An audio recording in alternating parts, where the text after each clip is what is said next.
하나님 아버지 감사합니다. 하나님, 오늘 사무엘상 8장 1절에서 9절 말씀을 저희들이 함께 또 배우게 되었습니다. 하나님, 오늘 말씀을 통해서 큰 은혜가 있게 하여 주시옵소서. 우리의 심령을 쪼개는 그런 메시지가 되게 하여 주시옵소서. 감사드리며 살아계신 예수 그리스도의 이름으로 기도드렸사옵나이다. 아멘. 아무래도 제가 이제 캐나다에 다녀왔으니까 여러분들은 좀 이렇게 캐나다에 뭐 좋은 소식이 없을까라고 생각을 하지만 뭐 특별한 좋은 소식은 없습니다. 제가 저희 가족들과 함께 캐나다에서 아우르치를 잘 다녀왔고요. 선교 여행이었습니다. 특별히 가기 전에는 제가 저희 그 가족들을 설득하는 게 너무너무 힘들었어요. 무엇보다도 제 아내가 가기 싫다고 그랬고, 또 임박해서는 우리 자녀들은 왜 가야 되냐고 그러고, 그래서 우리는 가야 한다고 그러고, 그래가지고 심지어는 제 마지막 소원이라고, 제 인생에 있어서 소원이라는 얘기까지 해서 우리 가족들을 인솔하고, 그래서 캐나다 밴쿠버를 경유해서 캘거리로 입성을 하였습니다. 캘거리에서 정말 많은 것들을 봤고요. 저는 너무너무 좋았어요. 제 아내도 너무너무 좋았다고 그랬어요. 이게 특히 눈에 뭐 거치는 게 없으니까 너무 좋더라고요, 저는. 또 우리 영수 전도사님하고 또 종환 형제하고 함께 이렇게 다녔던 곳들이 참 행복하고, 특히나 신기한 거는 저희들이 갈 때마다 날씨가 좋아져요. 날씨가 전날 저희가 여기서 가기 전까지는 마이너스 영하 33도였는데 가니까는 영상이 됐어요. 또 저희가 위치한 그 영수 전도사님 내외가 머물고 있는 그 아파트에 날씨가 흐렸고 눈이 왔어요. 근데 저희가 밴프로 갈 때는 정말 날씨가 활짝 개어서 정말 거기만 해가 떠 있는 그런 날씨의 기적을 또 체험하기도 했습니다. 그렇게 너무나도 좋은 시간들을 보내고 있었음에도 불구하고 문제가 있었어요. 어떤 문제가 있었는가? 저희는 너무 좋은데 우리 자녀들은 불평불만이 많았어요. 심지어는 마지막으로 이제 오고 끝나고 이제 캘거리에서 밴쿠버로 이제 1시간 정도 비행기를 타고 이동을 했어야 됐는데 우리 자녀들이 입이 한자가 나와가지고 겨우 이제 마음의 문을 열어서 물어봤더니 너무 힘들었다고 그 얘기를 제가 듣게 되었어요. 너무나도 제가 안타까웠지만 제 아내와 제가 더욱더 많이 노력을 해서 정말 꾹꾹 분노를 꾹꾹 참아가면서 우리 자녀들에게 정말 극진한 대우를 했습니다. 정말 원하는 거 팍팍 사주고 컵라면도 팍팍 먹고 그랬는데요. 마지막 날 딱 끝나고 밴쿠버에서 이제 마지막 날 남겨두고 이제 한국으로 오는 그 시점에 제가 제 아들에게 또 자녀에게 물어봤어요. 그랬더니 이구동성을 하는 말이 한 단어로 딱 압축됐습니다. 그게 뭔지 아십니까? 개고생이라는 얘기였어요. 제가 그 얘기 듣고 충격 빠졌어요. 완전히 개고생했다고. 그러면서 제가 아침에 그 얘기를 듣는 순간 분노가 이제 팍 터진 거예요. 남들은 여기 한번 오는 것도 그렇게 힘든데 너희들은 정말 여기까지 와가지고 그래 좋은 건 하나도 없고 개고생이었다는 얘기를 한 단어로 제가 탁 임팩트를 받는 순간 가슴에 못이 박혔어요. 정말 제가 너무나도 속상하고 안타까운 마음이 있었고 제 마음을 주체하기가 힘들었습니다. 저는 이 얘기를 제가 여러분들에게 왜 하냐면 오늘 말씀이 그래요. 오늘 말씀을 통해서 제가 겪었던 상황과 너무 일치가 잘 되는 거죠. 오늘 말씀의 개요가 어떤 것인가? 오늘 말씀의 개요는 이런 것입니다. 사무엘이 나이가 들었습니다. 사무엘이 나이가 들었고 또 자녀들이 있었습니다. 요엘과 아비야였는데요. 요엘의 이름은 뜻은 뭐냐면 주는 하나님이시다는 뜻입니다. 또 아비야의 이름의 뜻은 무엇인가? 내 하늘의 아버지는 주님이시다 라는 뜻이었지만 이 자녀들이 이름대로 살지를 못했습니다. 하나님의 뜻대로 살지를 못했습니다. 사무엘이 이 요엘과 아비야를 사사로 세웠음에도 불구하고 이 사사가 어디 곳에 있었냐면은 브엘시바, 그 사해 바로 옆에 있는 인근에 있는 브엘세바에서 사사로 있게 되고요. 사무엘은 그 강이 뭐죠? 그 호수, 그 갈릴리 바다 인근에 있는 라마에 있었습니다. 그래서 이 사무엘이 요엘과 아비야에게 그 브엘세바에서 사사로서 역할을 하게 했음에도 불구하고 요엘과 아비야는 그 역할을 감당하지 못했습니다. 오히려 아버지의 길과 멀어지게 되었습니다. 이를 계기로 해서 이스라엘에 온 장로들이 라마에 가게 됩니다. 갈릴리 호수 인근에 있는 라마에 있는 사무엘을 찾아가서 왕을 요구하게 됩니다. 겉으로 보면 되게 그럴싸하고 맞는 얘기입니다. 그러나 7절부터 9절 말씀을 통해서 사무엘은 너무나도 안타깝고 속이 상한 나머지 하나님께 기도를 하게 됩니다. 하나님께 기도를 하였을 때에 하나님께서는 그들의 요구를 들어주라 라고 합니다. 그러면서 뭐라고 말씀하고 있는가 PPT로 좀 준비를 해주셨으면 좋겠고요. 8절과 7, 8, 9절을 좀 준비했으면 좋겠습니다. 우리 다 같이 7, 8, 9절 함께 읽어보겠습니다. 시작. 여호와께서 사무엘에게 이르시되 백성이 내게 한 말을 다 들으라. 이는 그들이 너를 버림이 아니요 나를 버려 자기들의 왕이 되지 못하게 함이니라. 내가 그들을 애굽에서 인도하여 낸 날부터 오늘까지 그들이 모든 행사로 나를 버리고 다른 신들을 섬김같이 내게도 그리하는도다. 9절. 네. 그러므로 그들의 말을 듣되 너는 그들에게 엄히 경고하고 그들을 다스릴 왕의 제도를 가르치라. 결과적으로는 왕을 요구하였고 세상의 왕을 요구하였습니다. 세상의 왕을 요구하였을 때에 거기에서 따르는 문제들을 경고하고 제도를 가르치라는 하나님의 음성이 있었던 것입니다.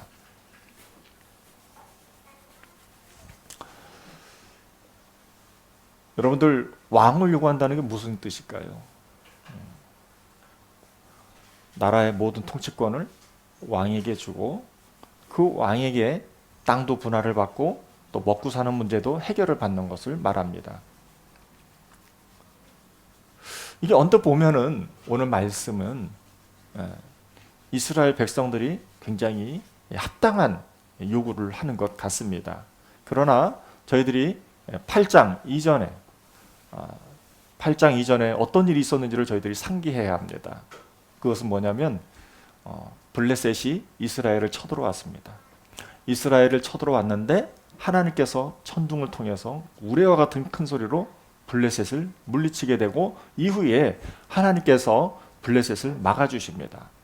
그것을 누가 봤습니까? 이스라엘 온 백성들이 몸소 체험했습니다. 또 하나님께서 주권적으로 역사하심을 이스라엘 백성들은 눈으로 똑똑히 보고 또 듣고 또 체험도 했습니다. 그런 이스라엘 백성들이 사무엘에게 찾아가서 왕을 요구하는 것입니다. 무슨 말입니까? 하나님이 왕임에도 불구하고 신정 통치를 하는 그 시대에 하나님이 왕이었음에도 불구하고 왕을 배척하는 것입니다. 왕을 버리는 것입니다.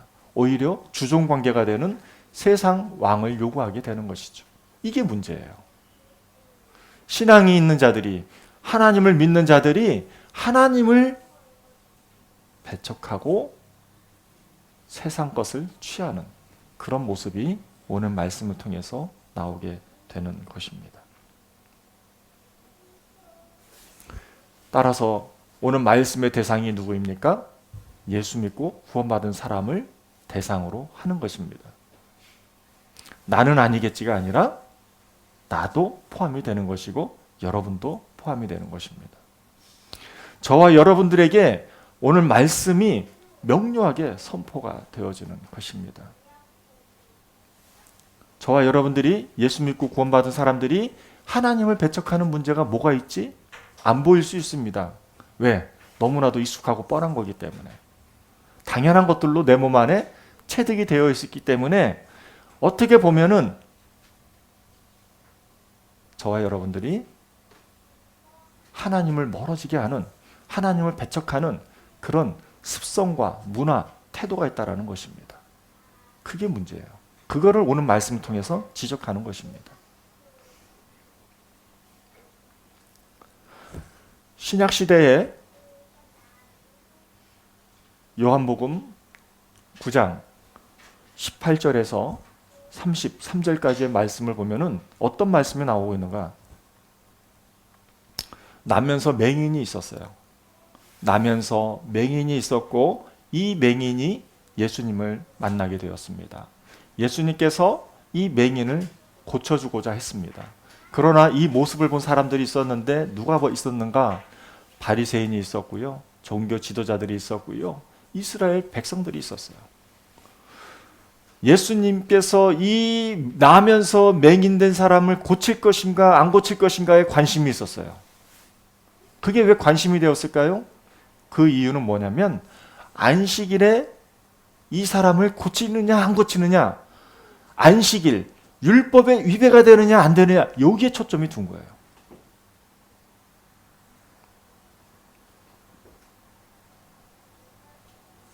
예수님께서 어떻게 하셨습니까? 나면서 맹인된 사람을 고쳐주셨습니다. 증거가 있어요.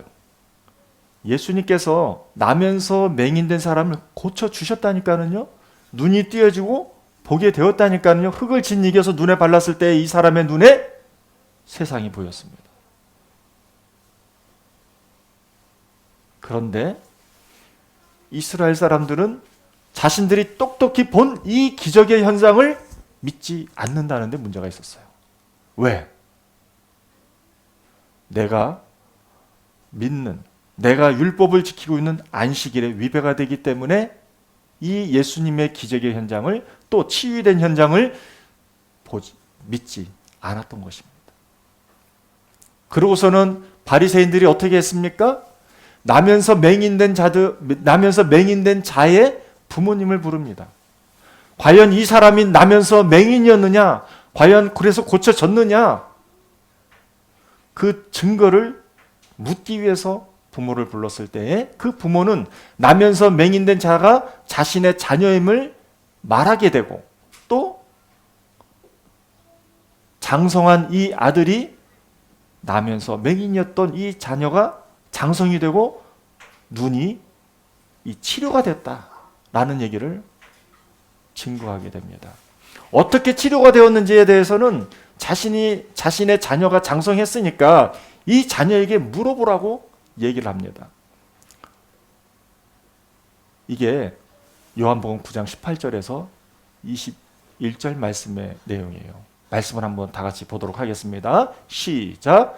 유대인들이 그가 맹인으로 있다가 보게 된 것을 믿지 아니하고 그 부모를 불러 묻되 이는 너희 말에 맹인으로 났다 하는 너희 아들이냐? 그러면 지금은 어떻게 해서 보느냐? 20절. 그 부모가 대답하여 이르되 이 사람이 우리 아들인 것과 맹인으로 난 것을 아나이다. 그러나 지금 어떻게 해서 보는지 또는 누가 그 눈을 뜨게 하였는지 우리는 알지 못하나이다. 그에게 물어보소서. 그가 장성하였으니 자기 일을 말하리이다 라고 말합니다. 그리고 나서 나면서 맹인이었던 자가 눈을 뜨면서 이런 고백을 합니다. 이런 고백이 어떤 고백입니까? 그게 바로 30절이에요. 요한복음 9장 30절 다 같이 함께 보도록 하겠습니다. 시작. 그 사람이 대답하여 이르되 이상하다. 이 사람이 내 눈을 뜨게 하였으되 당신들은 그가 어디서 왔는지 알지 못하는도다. 사랑하는 성도 여러분, 맹인이요 자신의 눈을 띄어서 보게 되었어요. 기적이 일어난 거예요. 그런데도 불구하고 하나님을 알고 하나님을 연구하는 사람들은 그것을 믿지 않는 거예요. 그 모습을 보고 이 맹인이 이상하다고 얘기를 하는 겁니다. 왜 믿지 않느냐는 거예요. 하나님께서 자기에게 찾아와서 눈을 보여지게 했음에도 불구하고 나는 하나님을 안 믿었으니까 그렇다 치지만 하나님을 믿었던 당신들, 율법을 철저하게 지키고 행했던 당신들이 왜 모르냐는 거예요.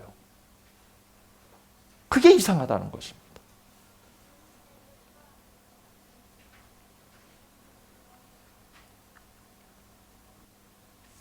오히려 하나님을 믿고 신실하게 생활했던 사람들이 배척한다는 얘기입니다. 뭘로요? 태도와 자세, 문화성으로 내 몸에 습득되어 있는 것들로 배척한다는 거예요. 앞서 제가 말씀드렸던 우리 자녀들의 모습을 설명했습니다. 자녀들이 엄마 아빠와 함께 좋은 여행을 했음에도 불구하고 배척하는 거예요. 그게 배척이에요. 내가 편한 게 있다라는 거예요. 나는 집이 좋은데 왜 나를 여기까지 데리고 와서 개고생시키냐는 거죠. 이거를 저희 자녀들에게 질책하는 게 아니에요. 그냥 인용하다 보니까 얘기를 하는 것이지 우리 자녀들은 용서하시기 바랍니다. 저는 이 말씀을 묵상하면서 제가 통회하고 자복했습니다.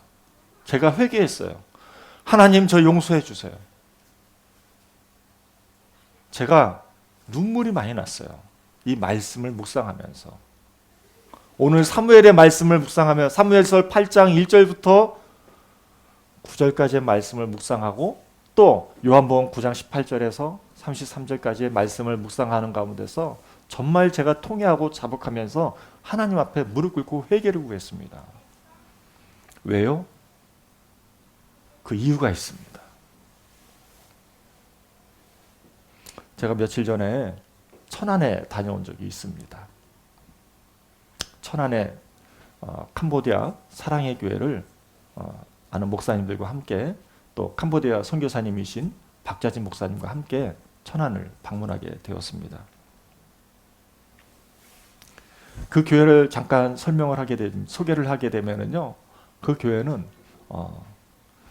1, 2, 3, 4층이 있는데 3층인가까지 있는데 1층을 뺀 나머지 전체 건물을 다 쓰고 있는 그런 교회였습니다.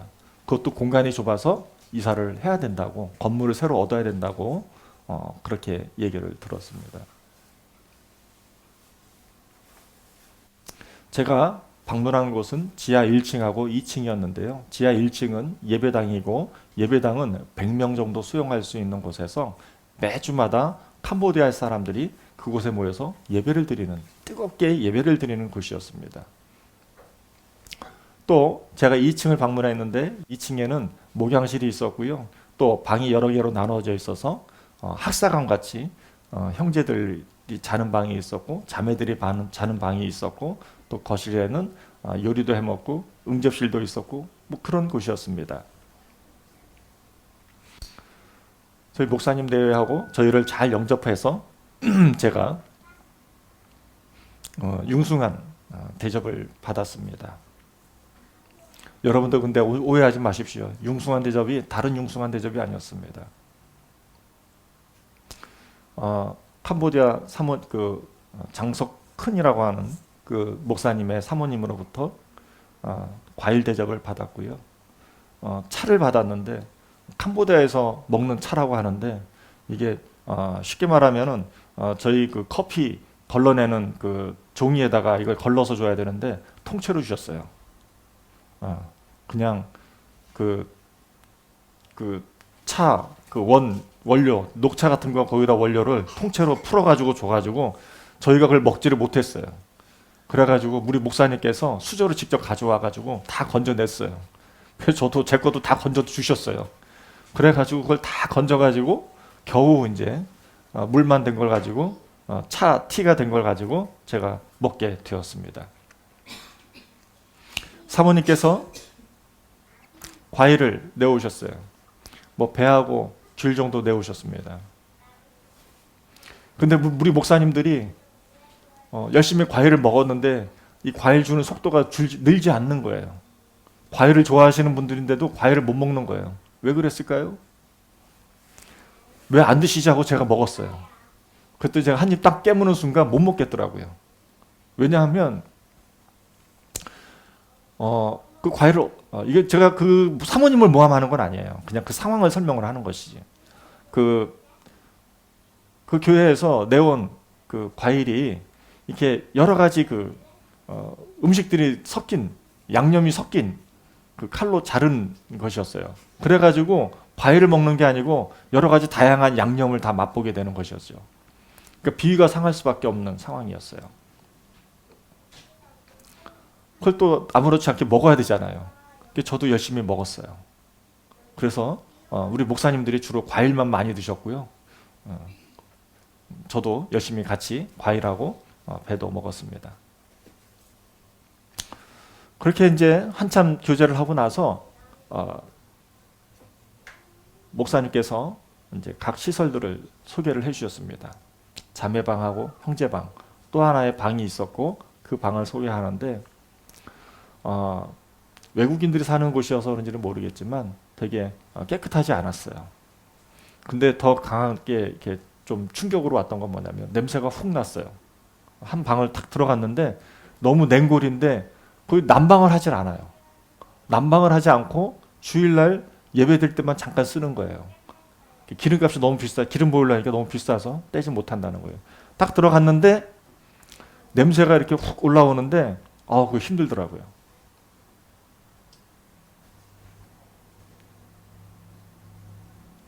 그러고선 제가 그 방을 못 들어갔어요. 그러고서는 어디로 갔냐면 바로 이제 목양실 갔더니 목양실이 그나마 좀 깨끗해서 거기서 한동안 또 환담을 하고 내려오게 되었습니다.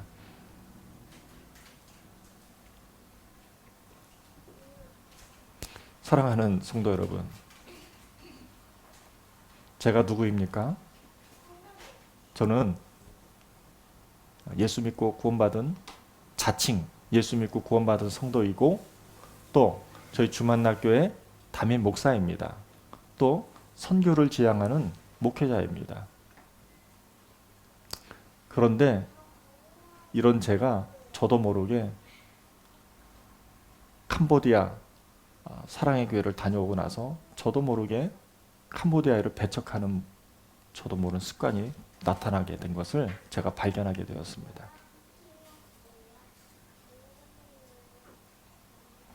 서로 음식 먹는 문화가 다를 수 있거든요. 근데 저는 비위가 상한다는 이유로 그 음식을 더 많이 먹지 못했어요. 또 2층 교회에 그 교회를 가서 방문했는데 냄새가 난다는 이유로 저는 그 방에 들어가기조차도 안 했습니다.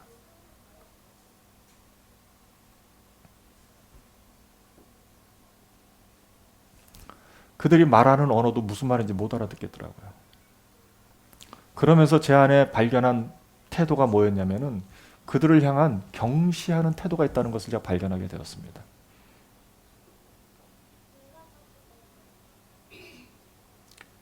사랑하는 성도 여러분, 그곳은 교회였어요. 제가 만난 사람들은 예수 믿고 구원받은 성도님들이었어요.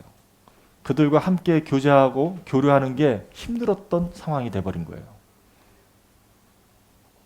제게 예수님은 그분들을 통해서 제게 찾아오신 것인데 저는 그분들을 배척한 거죠.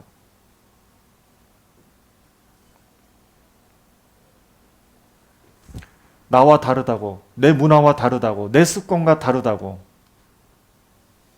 나도 모르게 저항하고 반항하며 예수님을 예수님으로 맞이하지 못하는 것이죠. 내 기준과 다르다는 거예요. 내 나름대로 안식일의 기준이 있었고 그 안식일의 기준으로 그들을 바라봤기 때문에 예수님이 보이질 않는 거예요. 그걸 근거로 해서 하나님 앞에 또 은혜를 달라고 요구하는 거죠. 내 삶의 기도 제목이 문제들을 가지고 하나님 앞에 해결해 달라고 요구하는 거죠. 그게 문제였어요.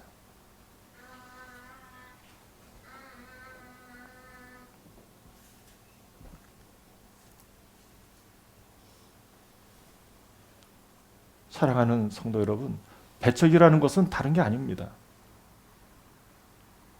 저와 여러분들이 예수님께서 우리 가운데, 우리 삶 가운데, 우리 생활 가운데 예수님께서 어떻게 다가오신을 인지하는 것은 배척이 아니에요.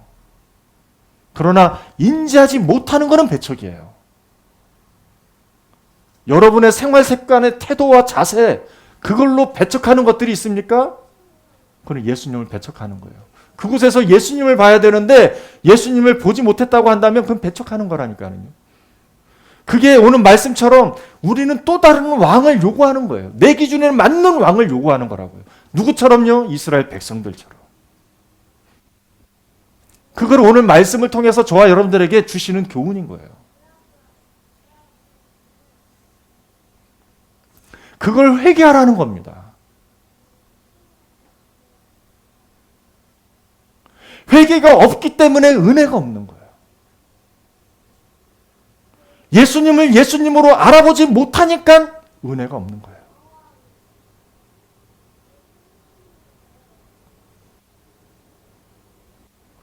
그걸 어떻게 하냐고요? 잠언 18장 1절 말씀해 보니까 이렇게 말씀이 되어 있습니다. PPT를 한번 띄워주시겠습니까? 잠언 18장 1절 말씀 함께 18장 1절 말씀 보도록 하겠습니다. 시작.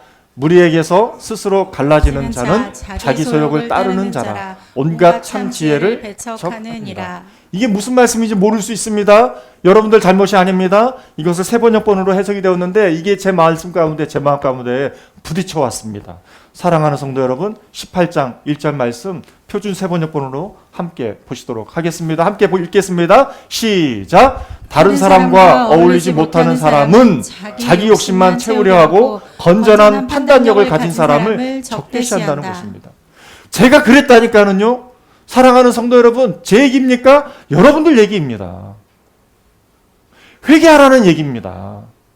우리가 우리 마음 가운데에 안식일이라는 기준을 정해놓고 내 기준을 정해놓고 사람을 적대시하는 것, 그것은 예수님을 적대시하는 것과 같은 거예요.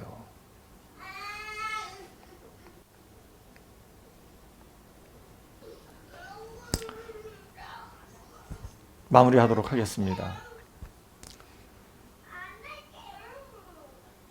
오늘 말씀은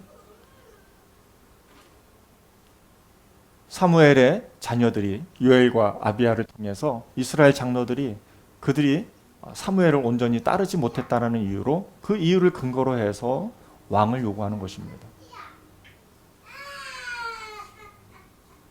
겉으로는 그럴싸해 보이고 맞는 것처럼 보이지만 내용적으로는 하나님께 간절히 그 내용을 가지고 사무엘은 하나님께 기도했을 때에 하나님께서 응답을 주셨는데 그것은 무엇이냐면 하나님을 배척하는 행위라고 얘기했어요. 이 말씀을 통해서 저와 여러분들이 주시는 교훈이 무엇입니까? 우리 삶에서 저와 여러분들이 나와 다르다는 기준으로 배척하는 습관들이 있다는 것입니다. 문화가 있다는 것입니다. 그것은 하나님을 배척하는 것이라는 거예요. 저와 여러분들이 여전히 마음문을 굳게 닫아놓고 있는 그 안식일을 가지고 우리는 회개해야 한다는 것입니다. 회개를 해야만 저와 여러분들에게 응답이 있는 것이고 하나님의 은혜를 다시 한번 회복할 수 있는 계기가 된다는 것이죠. 바라기는 저와 여러분들이 마음의 빗장을 활짝 열었으면 좋겠습니다. 우리의 힘과 노력으로 빗장의 문을 열 수 없습니다. 성령님께 의지합시다.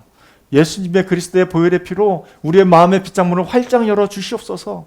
그래서 우리 마음 가운데 걸리는 사람들이 없게 하여 주시옵소서. 그래서 우리의 마음 가운데 걸리는 것이 아무것도 없어서 예수님을 예수님으로 온전히 인정하고 우리가 그 예수님과 동행하는 저와 여러분들이 되었으면 좋겠습니다. 기도하겠습니다. 하나님 아버지 감사합니다. 하나님, 저희들이 예수님을 마음으로 믿어 의에 이르고 입으로 시인하여 구원에 이른 저희 주만나교회와 성도님들이 우리 몸에 안식일과도 같은 그런 태도와 자세들이 있다는 것을 오늘 말씀을 통해서 깨닫게 하여 주셨는데 이것을 이 굳게 닫혀진 마음의 빗장문을 활짝 열고 예수님을 배척하지 않으며 오히려